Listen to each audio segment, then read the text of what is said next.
भारत में ऐसे ऐसे इनोवेशंस उभर कर सामने आ रहे हैं जिन्हें देखकर सारी दुनिया दंग रह जाएगी। इन्हीं में से कुछ इनोवेशंस को हम आज आप तक ला रहे हैं।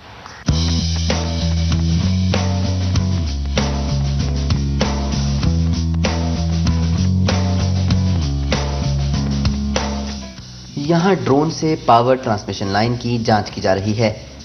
इस ड्रोन से प्राप्त जानकारियों को एक सॉफ्टवेयर से प्रोसेस कर पावर ट्रांसमिशन लाइन में वर्तमान या भविष्य में आने वाले दोषों को पकड़ा जा सकता है। इससे दोष को जल्द ठीक भी किया जा सकता है। इसकी इनोवेटर हैं Swati.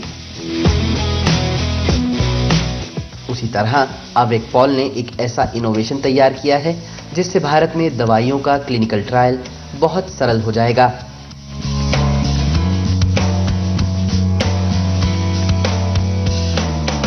So clinical trial about 3-4 years back was one of the huge industries in India. It was kind of the global hub, but suddenly due to a lot of challenges in regulatory and compliance and other things, it has drastically dropped. So what we have done is put a lot of checks and balances in the process that will help bring or help counter some of these issues, so that we can so that India can come back into the the global hub for clinical trials down the line.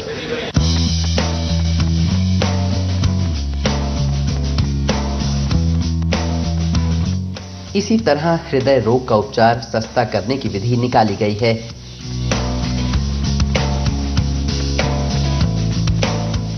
We can make treatment affordable for all section of society, especially poor section. This is 100% made in India technology, compliance with PM's vision of Make in India and Swachh Bharat Abhiyan. Basically अब हम garbage भी कम produce कर रहे हैं इस machine के बाद। अभी तक हम सारा कैथेटर इंपोर्ट करते हैं 100%। इस मशीन के बाद हमारा इंपोर्ट सिर्फ 10% का रह जाएगा। हम 90% कैथेटर रीयूज कर सकते हैं, तो जिससे हम स्वच्छ भारत अभियान पे भी कर सकते हैं।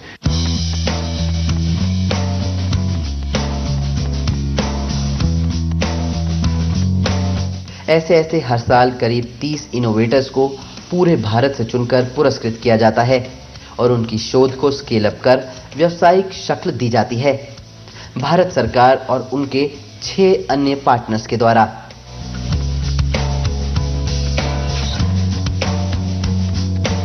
इन प्रोग्राम्स से ये जो अवॉर्डीज हैं वो अपने आइडियाज़ शोकेस कर सकते हैं और इसके लिए पैसे भी तब आ जाते हैं, तो उनकी जो आइडियाज़ है तब मार्केट तक जा सकती है। और फिकी भी जो ये प्रोग्राम को इकट्ठा किया है, तो फिकी की तरफ से हम ये आइडियाज़ को इंडस्ट्री तक ले जाते हैं कि ये आइडियाज़ बड़े कंपनी में या छोटे कंपनियों में ये बस जाए कि इन पर भी मेंटरशिप आ सकता है और पैसे भी आ सकते हैं।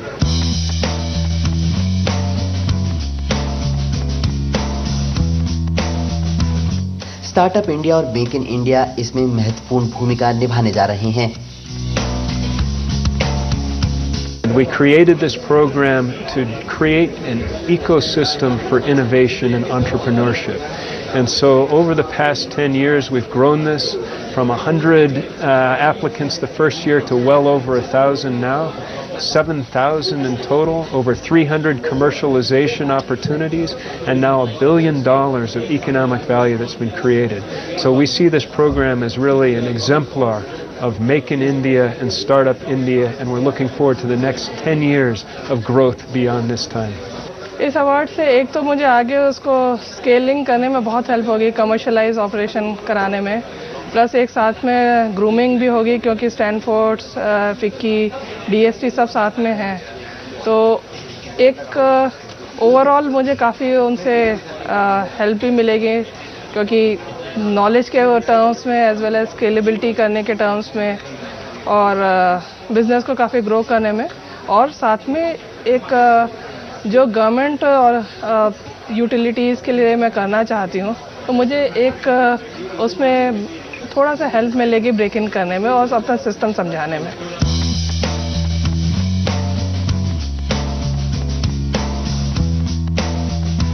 उद्योग जगत की जानी मानी संस्था फिक्की इन इनोवेशंस को स्केल अप करने में सहायता करती है, लेकिन अब प्रोग्राम को नए पायदान पर ले जाना है।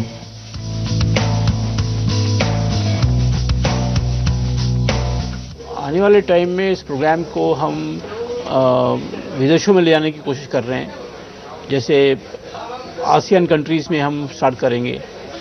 हम एक नया प्रोग्राम शुरू करने वाले हैं अफ्रीका के साथ में, India Africa innovation growth programme. वैसे ही हम एक शुरू करने वाले हैं आसियान कंट्रीज़ के साथ में, India Cambodia, India Myanmar, India Laos, India Vietnam, और ये सारे प्रोग्राम्स को इसी में मर्ज कर देंगे। हमने 10 साल में 1 बिलियन किया है। जो नेक्स्ट 10 साल होगा, on behalf of my partner I can assure you will do minimum 3 to 5 billion. 3 गुना से 5 गुना ले जाएंगे इसको, और जहाँ 500 इनोवेटर सपोर्ट किया है वहाँ 1500 इनोवेटर सपोर्ट करेंगे। इसको आप you can take it as statement as mission of our programme.